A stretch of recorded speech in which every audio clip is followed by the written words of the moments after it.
Уважаемый Алмаз Сахуджанович, вот я хотел к вам обратиться. В конце декабря 2019 года правительство Кыргызской Республики опубликовало на общественное обсуждение новые правила дорожного движения. Сейчас это проект, и вынесено это для того, чтобы люди давали свои предложения.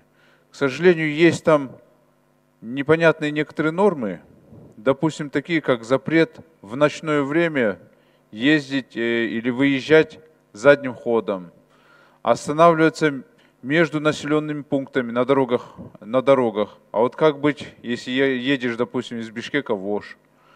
Есть несколько нареканий, ко мне обращаются и автошколы, и отдельные водители, поэтому я просил бы вас провести широкое обсуждение правил дорожного движения, потому что после принятия будет уже поздно.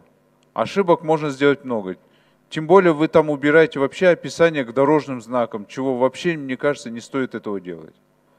Большая просьба собрать все автошколы, позвать граждан и провести, если нужно, даже не один раз, не только в Бишкеке, но и в других регионах нашей страны, послушать водителей и от них тоже взять предложения. Правила дорожного движения будут распространяться на миллионы наших граждан.